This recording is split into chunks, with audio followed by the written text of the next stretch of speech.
Hi friends, అందరికీ నమస్తే. Welcome to Nani vlogs. ఈరోజు వీడియో వచ్చేసి సాయంత్రం పూట అన్నమాట.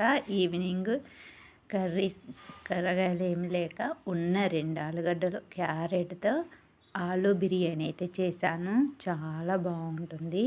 సింపుల్గా ఈజీగా 10 నిమిషాల్లో ఈ బిర్యానీ అయితే మనం చేసుకోవచ్చు. ఇంటికి ఎవరైనా గెస్ట్లు వచ్చినా కానీ, ఎవరైనా చుట్టాలు ఇట్లా వచ్చినా కానీ, ఫ్రెండ్స్ వచ్చినా కానీ అప్పటికప్పుడు కావాలంటే మనం ఈ బిర్యానీ చేసి పెట్టవచ్చు. చాలా బాగుంటుంది. దీనికోసం మనం స్టవ్ ఆన్ చేసి ఒక కళాయి తీసుకోవాలి.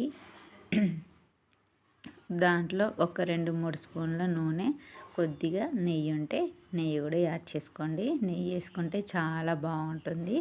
ఈ ఆయిల్ హీటెక్కిన తర్వాత దీంట్లో కొంచెం జీలకర్ర, అలానే కొంచెం పప్పు దినుసులు అంటే తాలింపు గింజలు కూడా వేసుకోవాలి.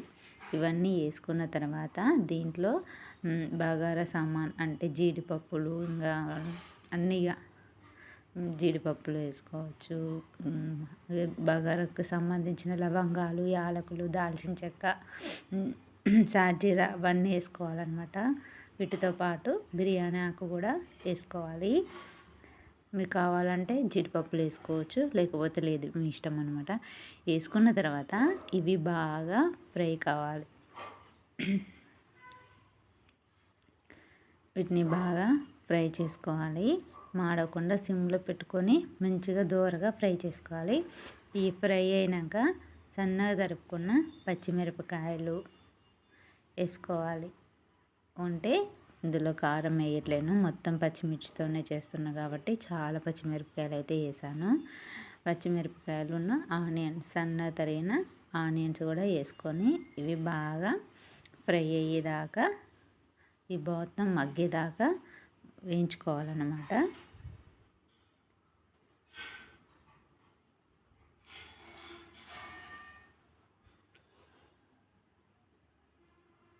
చూసారు కదా, ఇవి అయితే కొద్దిగా ఫ్రై అయిపోయినాయి. ఇంకా కొంచెం ఫ్రై అయితే సరిపోతుంది.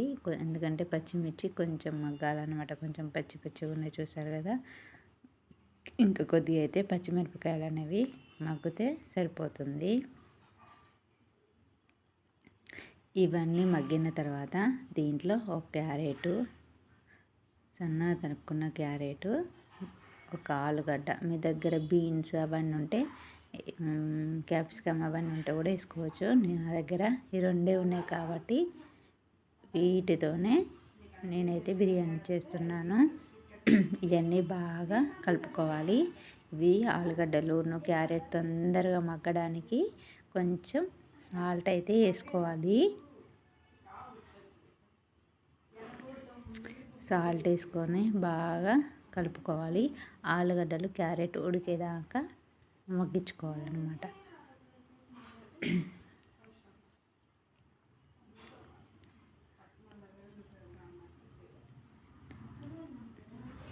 చూసారు కదా, ఇవి మొత్తం ఆలుగడ్డలు, క్యారెట్లు అవన్నీ మగ్గిపోయినాయి కదా. ఇప్పుడు దీంట్లో మనం అప్పుడే దంచి పెట్టుకున్న అల్లం వెల్లుల్లి పేస్ట్ 1 స్పూన్ వేసుకోవాలి.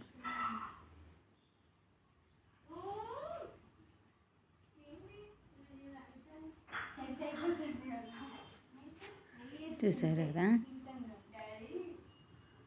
టేస్ట్ తగ్గట్టు అల్లం వెల్లుల్లి పేస్ట్ వేసుకొని బాగా కలుపుకోవాలి. కావాలంటే మీరు దీంట్లో పసుపు కానీ వేసుకోవచ్చు.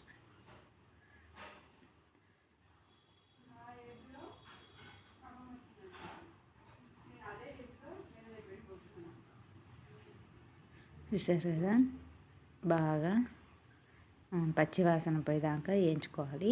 వేయించుకున్న తర్వాత నేనైతే దీంట్లో రైస్ అయితే 2 గ్లాసుల రైస్ అయితే తీసుకున్నాను. 2 గ్లాసుల రైస్కి నేను 4 గ్లాసుల వాటర్ అయితే యాడ్ చేశాను.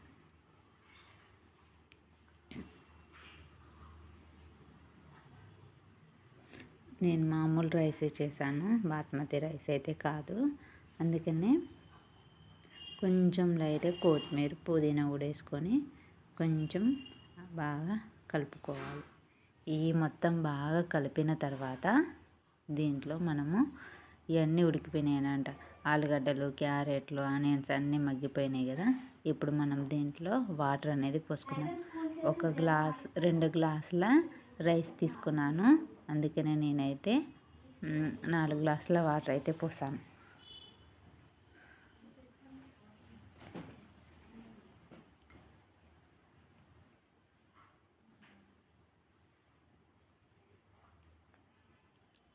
ఏ గ్లాస్తో రైస్ తీసుకున్నామో అదే గ్లాస్తోనే వాటర్ పోసుకోవాలి. చూసారు కదా,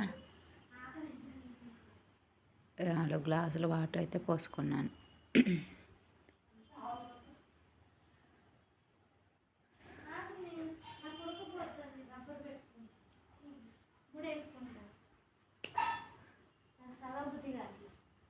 నాలుగు గ్లాసుల వాటర్ పోసుకున్న తర్వాత టేస్ట్ అనేది చూసుకోవాలి.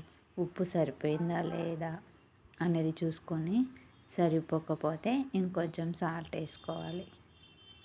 అప్పుడు మనము ఆలుగడ్డలు ఉడికేటప్పుడు వేసుకున్నాం కదా, ఆ ఉప్పు సరిపోకపోతే మళ్ళీ కొంచెం లైట్గా అయితే ఉప్పు వేసుకోవాలి. నేనైతే 1 స్పూన్ అయితే ఉప్పు అయితే నాకు పట్టింది.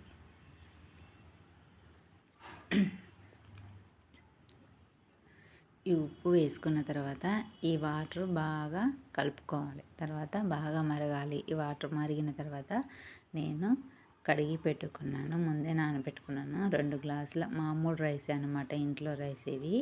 ఆ రైస్తోనే చేస్తున్నాను. మీరు కావాలంటే బాస్మతి రైస్తో కూడా చేసుకోవచ్చు. ఇప్పుడు మనం కడిగి పెట్టుకున్నాం కదా, ఆ రైస్ మొత్తం ఇందులోకి వేసుకొని ఒక 2 నిమిషాలు అటు ఇటు కలిపెట్టాలి.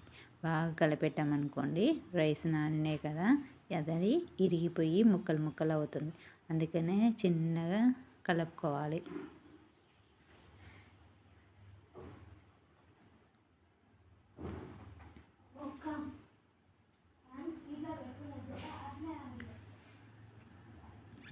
చిన్నగా కలుపుకోవాలి, లేకపోతే రైస్ అనేది ముక్కలు ముక్కలుగా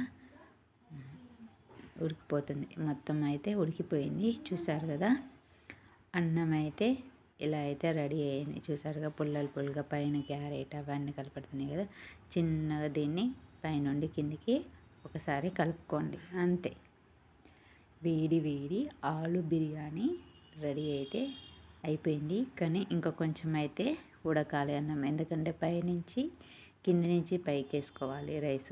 లోపల ఉడికి పైన కొంచెం పలుకుంటుంది కాబట్టి అలా వేసుకున్న తర్వాత కొత్తిమీర, పుదీనా పైనుంచి కొంచెం లైట్గా వేసుకోండి. వేసుకొని ఒక 2 నిమిషాలు మూత పెట్టేసి తీయండి.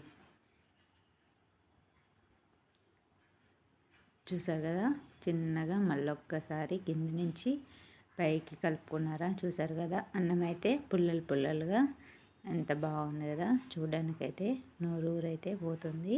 మీరు కూడా ఒకసారి ఈ ఆలు బిర్యానీ చూసి ఎలా వచ్చిందో నాకైతే కామెంట్ చేయండి. చాలా సింపుల్గా పిల్లలకి లంచ్ బాక్స్లో కానీ, మార్నింగ్ టిఫిన్లకు కానీ, ఈవినింగ్ కర్రీస్ లేనప్పుడు కానీ మనం ఇలా చేసుకొని పిల్లలకైతే ఈజీగా పెట్టుకోవచ్చు. నేను ఇప్పుడు మా పిల్లకి తినడానికైతే పెడుతున్నాను. నైట్ డిన్నర్ అనమాట మాది. కానీ చాలా బాగుంటుంది. దీంట్లోకి అయితే నేను ఏ కర్రీస్ అనేది యూజ్ చేయలేదు, ఎందుకంటే పచ్చిమిర్చి వేసాను కదా, దాంతోనే సరిపోతుంది. కారం అనేది చాలా టేస్ట్ కూడా చాలా బాగుంటుంది. మీరు కూడా ఒకసారి ట్రై చేసి ఎలా వచ్చిందో నాకు కామెంట్ చేసేయండి. అలానే ఈ వీడియో నచ్చినట్లయితే ఒక లైక్ చేయండి, షేర్ చేయండి, సబ్స్క్రైబ్ చేసుకోండి. నేను మళ్ళీ మంచి వీడియోతో మీ ముందుకు వస్తాను. అంతవరకు సెలవు, బాయ్ బాయ్.